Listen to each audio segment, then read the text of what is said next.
তুমি বাঁচাও, তুমি মারো, অবিরত ক্ষমা করো।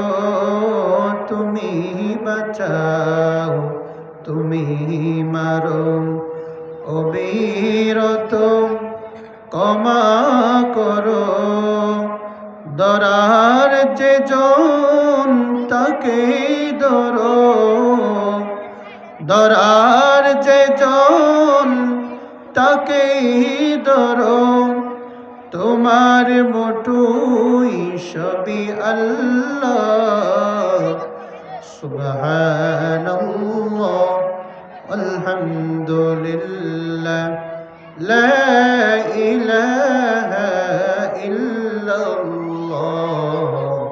সুবহানাল্লাহ, আলহামদুলিল্লাহ, লা ইলাহা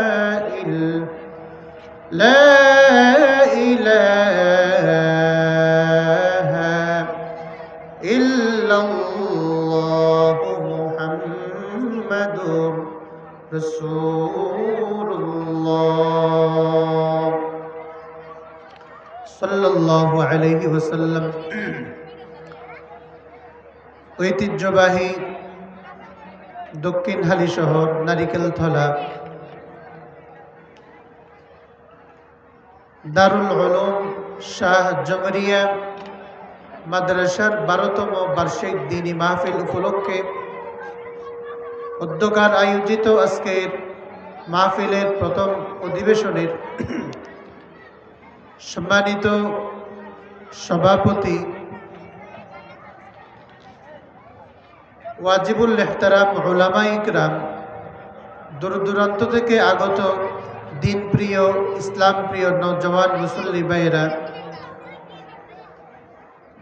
হযরতে মুরব্বিয়ানে ইজম, আজিজ তোলাবা, মাইকের মারফতে আওয়াজ যতটুকুন যায়, পর্দার আড়ালের অবস্থানরত পর্দানাসীন মা ও বোনেরা, আসসালামু আলাইকুম ওয়া রাহমাতুল্লাহি ওয়া বারাকাতুহু। আসসালামু আলাইকুম ওয়া রাহমাতুল্লাহি ওয়া বারাকাতুহু। আমরা একটু জবাব দেব। সালাম দেওয়া সুন্নাত। সালাম দেওয়া কি সুন্নাত, সালামের জবাব দেওয়া ওয়াজিব। এজন্য আমরা উচ্চস্বরে একটু জবাব দেওয়ার চেষ্টা করব। আসসালামু আলাইকুম ওয়া রাহমাতুল্লাহি ওয়া বারাকাতুহু। আল্লাহ পাক রব্বুল আলামিনের মহান দরবারে লাখো কোটি শুকরিয়া,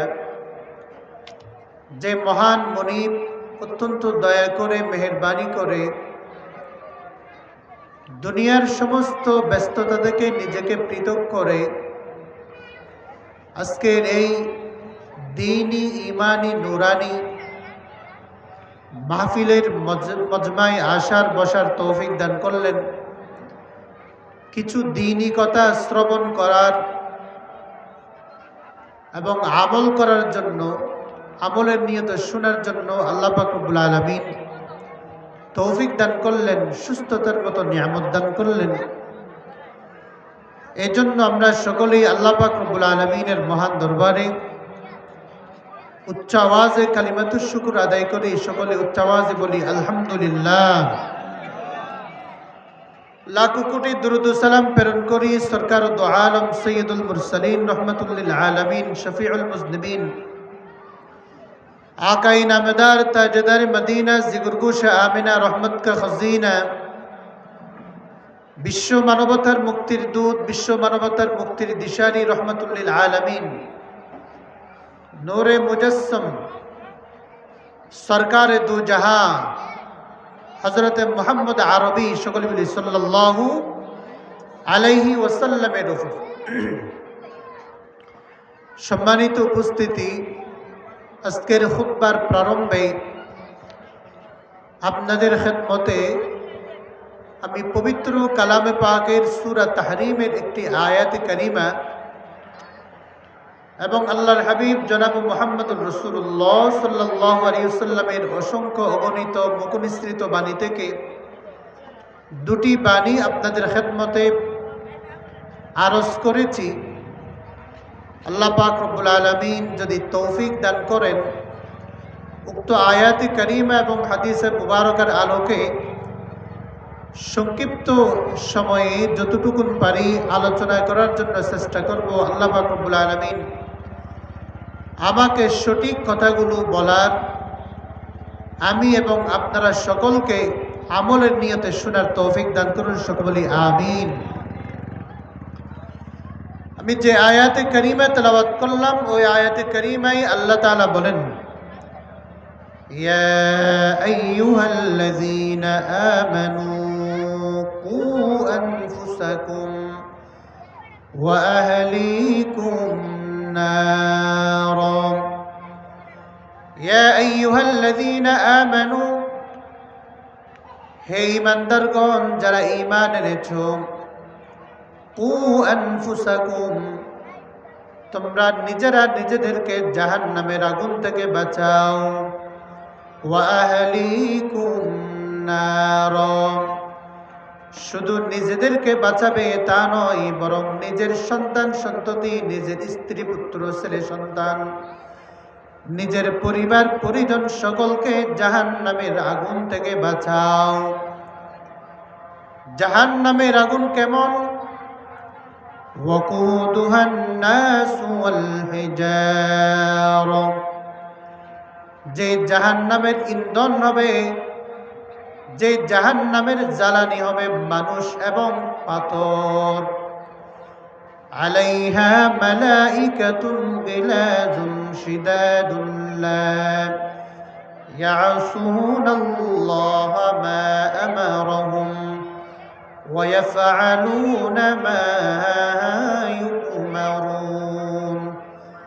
ওই জাহান্নামে এমন ফেরেশতাদেরকে নিযুক্ত করা হয়েছে যারা স্বভাবত কটু হৃদয়ের, কঠিন রূঢ় স্বভাবের, কঠিন হৃদয়ের ফেরেশতাদেরকে নিযুক্ত করা হয়েছে। অন্য হাদিসের মধ্যে এসেছে ফেরেশতারা থাকবে বধির, ফেরেশতারা থাকবে অন্ধ। লা ইয়াসুনাল্লাহা মা আমারাহুম ওয়া ইয়াফআলুনা মা ইউমারুন। ওই ফেরেশতাদেরকে আল্লাহ তাআলা যে আদেশ করবে ওই আদেশগুলো মানতে তারা বাধ্য। ওই ফেরেশতারা কখনো আল্লাহর নাফরমানি করে না। আল্লাহ তাআলা তাদেরকে যে হুকুম দিবেন কিয়ামত পর্যন্ত ওই হুকুম আদেশ পালন করতে থাকবে। জাহান্নামের মধ্যে যে ফেরেশতাদেরকে নিযুক্ত করা হবে এই থেকে সেই পর্যন্ত তাদের ওই ফেরেশতারা আল্লাহর হুকুম মান্য করতে থাকবে, আল্লাহর হুকুমের বিন্দু পরিমাণ অবাধ্য হবে না।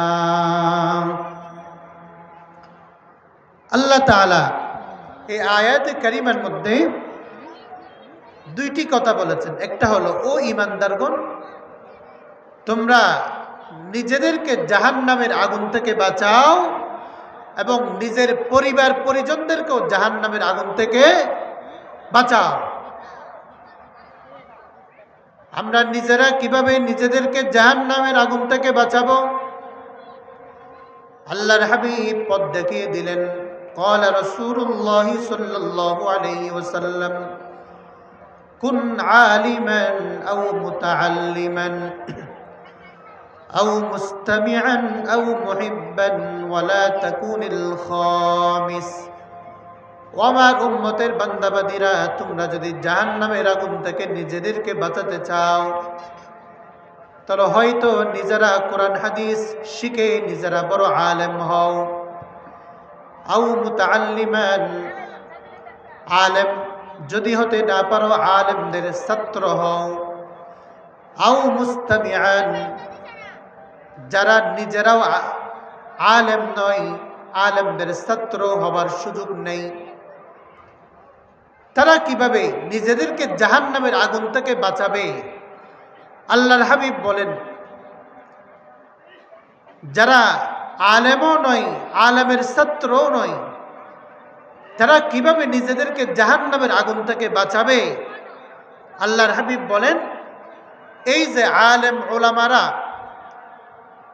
মাদ্রাসার সভা করে, বিভিন্ন বড় বড় মাহফিল করে, জুমার পূর্বে ইমাম সাহেবরা খতিব সাহেবরা আলোচনা করে, কোরআন হাদিসের যে আলোচনার যে মাহফিল হয়, যে মজমা হয়, ওই মজমায় এসে বসে যাও।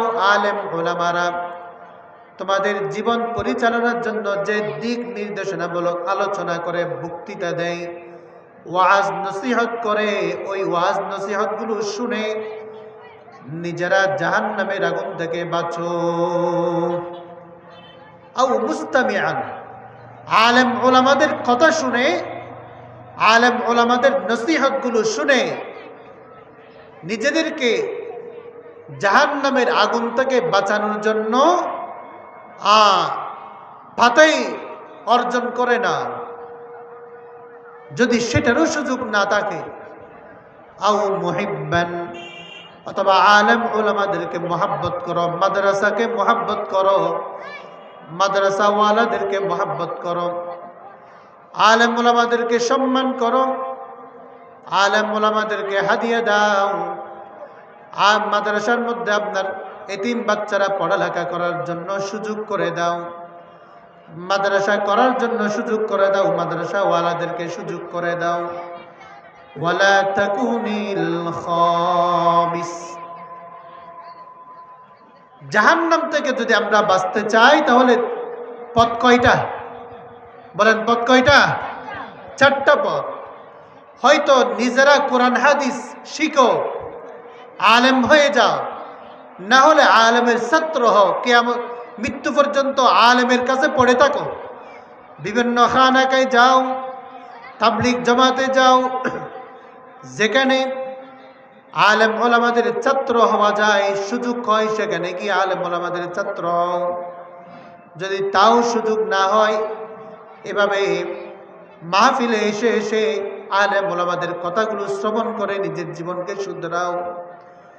তাও যদি সুযোগ না হয়, আলেম ওলামাদের সাথে সুন্দর সম্পর্ক করো, তাদেরকে মোহাব্বত করো।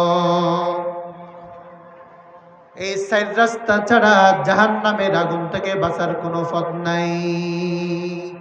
ওয়ালা তাকুনিল খামিস, 5ম নম্বর পথ হলো আলেমদেরকে ঘৃণা করা। আলেমদেরকে ঘৃণা করা যাবে না। কোনো ব্যক্তি যদি আলেমকে এই কারণে ঘৃণা করে, আলেমদের কি দরকার? তারা কেন আমাদেরকে সুদের পথে বাধা দিবে? গান বাজনার মধ্যে কেন বাধা দিবে? আমাদের ফেকেজ অনুষ্ঠানের মধ্যে কেন বাধা দিবে? আমাদের নাচের অনুষ্ঠানের মধ্যে কেন বাধা দিবে? মদ খাইতে কেন নিষেধ করবে? সাদাবাজি করতে কেন নিষেধ করবে? সুদ, ঘুষ, দুর্নীতি, জিনা করার পথে কেন আমাদেরকে বাধা দিবে? এই জন্য যদি কোনো ব্যক্তি কোনো আলেমকে ঘৃণা করে, তাহলে বুঝতে হবে সে আলেমকে ঘৃণা করলো না, বরং কোরআন এবং হাদিসকে ঘৃণা করলো। ঠিক না বেঠিক?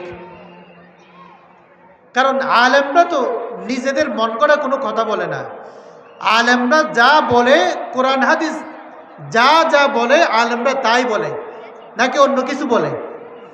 কোরআন হাদিসের মধ্যে যা পড়েছে, উস্তাদদের কাছে যা পড়েছে তাই মানুষের কাছে এসে বলে। অতএব কোনো ব্যক্তি যদি কোনো আলেমকে এই কারণে ঘৃণা করে, কেন কোরআন ওয়াজ করে, কেন এই মাহফিল করার কি দরকার? এই কারণে যদি ঘৃণা করে, আলেমকে ঘৃণা করলো না, বরং কোরআন এবং হাদিসকে ঘৃণা করলো। আর যে ব্যক্তি কোরআন হাদিসকে ঘৃণা করলো, সেই ব্যক্তি কোরআন হাদিসকে নয়, বরং আল্লাহ এবং আল্লাহর রসুলকে ঘৃণা করলো। ঠিক না বেঠিক? এই কোরআন কার? কোরআন পাঠাইছে কে?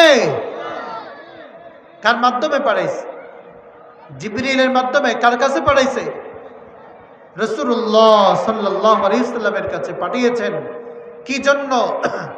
এই থেকে কিয়ামত পর্যন্ত যতগুলো মানুষ আসবে, তারা যেন এই পৃথিবীতে এমনভাবে চলতে পারে, যেভাবে চললে আল্লাহর অশেষ নিয়ামতের জান্নাতে যাইতে পারে, আল্লাহ লানতি জাহান্নাম থেকে বাঁচতে পারে। ঠিক না বেটি?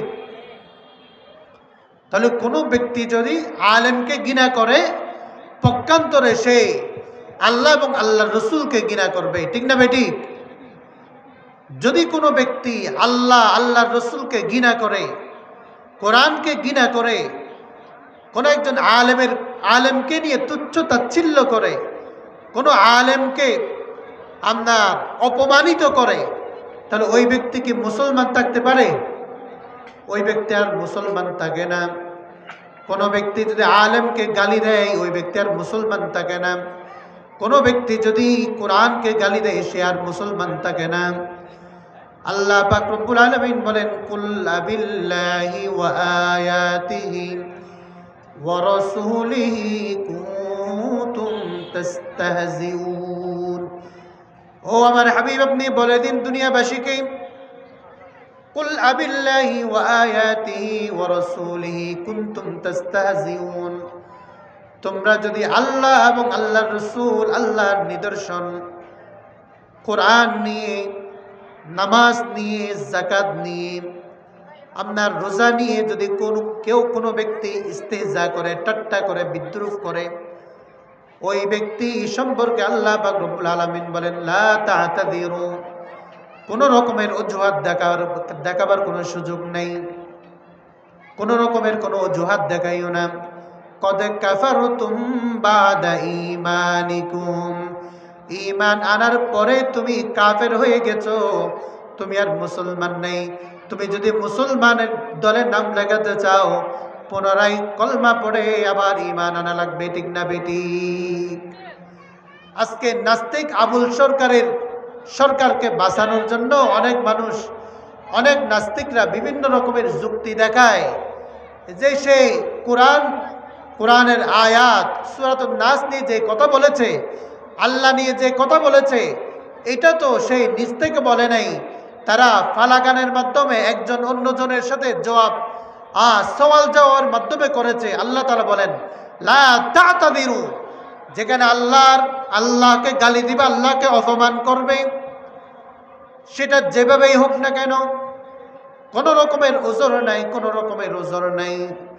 যে ব্যক্তি আল্লাহকে গালি দিবে, রসুলকে গালি দিবে, কোরআন নিয়ে অবমাননামূলক কথা বলবে, নামাজ নিয়ে অবমাননামূলক কথা বলবে, রোজা নিয়ে অবমাননামূলক কথা বলবে, লা তা'তাযিরু, কোনো রকমের ওজর খাহি করার কোনো সুযোগ নাই। ওই ব্যক্তি কাফের হয়ে গেছে। আহলুস সুন্নাত ওয়াল জামাতের ইত্তেফাকি মাসালা হলো, যে ব্যক্তি কোরআনকে অবমাননা করবে, আল্লাহ রসুলকে অবমাননা করবে, ওই ব্যক্তিকে কতল করা এটা জায়েজ হয়ে গেছে। সুবহানাল্লাহ। মুবাহুদ্দম, যে ব্যক্তি কোরআন নিয়ে অবমাননা করবে, কোরআনকে অপমান করবে,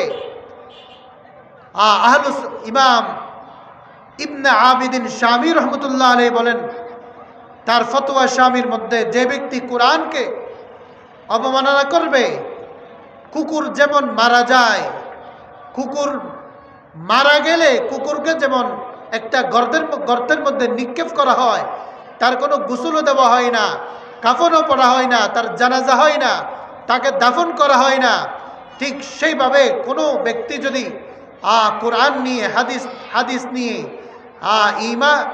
ইসলামের কোনো নিদর্শন নিয়ে যদি অপমানের কথা বলে, সে যদি ফিরে না আসে, তাহলে তাকে কুকুরের মতো তাকে গর্তের মধ্যে নিক্ষেপ করতে বলেছে। ঠিক না বেটি? এই জন্য বলতে চাইলাম, আমরা বলতে চাইলাম, তাহলে জাহান্নাম থেকে বাঁচার এই চার রাস্তা ছাড়া আর কোনো পথ নাই। কোন আলিমান, হয়তো আলেম হও, না হলে আলেমের ছাত্র হও, না হলে আলেমের কথা শুনো, না হয় আলেমকে ঘৃণা নয়, আলেম ওলামা মাদ্রাসাওয়ালাদেরকে মহাব্বত করো, তবেই জাহান্নাম থেকে বাঁচা যাবে। এই ছাড়া জাহান্নাম থেকে বাঁচার পঞ্চম কোনো রাস্তা নেই। আচ্ছা, যারা আলেম নয়, যারা আলেমের ছাত্র নয়, মাদ্রাসায় পড়ে না, যারা চাকরি করে, যারা নকরি করে, যারা ব্যবসা করে, বাণিজ্য করে, দিন মজুরি করে, তারা কি আল্লাহর বান্দা নয়? তারা কি আল্লাহর বান্দা নয়? তাদের কি হিসাব নিকাশ হবে না? কিয়ামতের ময়দানে তাদের কি কোনো জবাবদিহিতা করতে হবে না? তাদের হিসাব নিকাশ আছে না নাই? তারা নিজেদেরকে জাহান্নাম থেকে বাঁচার দরকার আছে না নাই? তাদেরকে জাহান্নাম থেকে বাঁচাবে কে? পথ দেখাবে কে? এই পৃথিবীতে যদি আপনি একটু খেয়াল করে দেখেন, এই পৃথিবীতে জগতের সাধারণ মানুষকে জাহান্নাম থেকে বাঁচার জন্য, জাহান্নাম থেকে বাঁচার পথ দেখাবে